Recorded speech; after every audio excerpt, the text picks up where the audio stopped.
চট্টগ্রাম বন্দরের New Mooring container terminal এনসিটিতে গত এক মাসে সর্বোচ্চ সংখ্যক কন্টেইনার হ্যান্ডেলিংয়ে নতুন এক রেকর্ড গড়েছে। নৌবাহিনীর প্রতিষ্ঠান চিটাগং ড্রাই ডক লিমিটেড এনসিটির দায়িত্ব নেয়ার 2 মাসের মাথায় এই রেকর্ড গড়ে। চট্টগ্রাম বন্দরের তথ্য বলছে, আগস্টে টার্মিনালটির 4টি জেটি ব্যবহার করে জাহাজ থেকে 1,22,517 একক কন্টেইনার হ্যান্ডেলিং হয়েছে। মাস ভিত্তিক কন্টেইনার ওঠানামায় এই সংখ্যা এখন সর্বোচ্চ। এর আগে সর্বোচ্চ রেকর্ড ছিল গত জানুয়ারিতে টার্মিনালটিতে হ্যান্ডেলিং হয় 1,18,000 টিউএস কন্টেইনার, যা এখন দ্বিতীয় সর্বোচ্চ। বন্দরের তথ্য অনুযায়ী সর্বোচ্চ সংখ্যক কন্টেইনার উঠানামার পাশাপাশি কন্টেইনার পরিবহনেও প্রবৃদ্ধি বেড়েছে।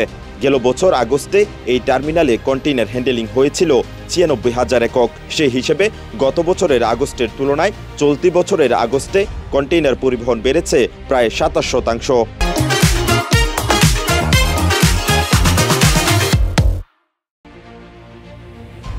চট্টগ্রাম বন্দরের সচিব মোহাম্মদ ওমর ফারুক কালের কণ্ঠকে বলেন, Chittagong dry doc limited NCT পরিচালনার দায়িত্ব পাওয়ার পর টার্মিনালটি সুশৃঙ্খলভাবে পরিচালিত হচ্ছে।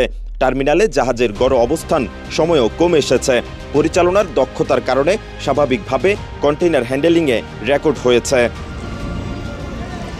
বন্দরের কন্টেইনার টার্মিনালে মূলত জাহাজ থেকে আমদানি কন্টেইনার ক্রেনের মাধ্যমে নামানো হয়, আবার রপ্তানি কন্টেইনার একইভাবে জাহাজে তুলে দেওয়া হয়। এই কাজ দক্ষভাবে করা গেলে কন্টেইনার আরও বাড়ানো সম্ভব বলে মনে করেন খাত সংশ্লিষ্টরা। চট্টগ্রাম বন্দরের সবচেয়ে অত্যাধুনিক এই টার্মিনাল 2007 সালে আংশিক এবং 2015 সালে পুরোদমে চালু হয়।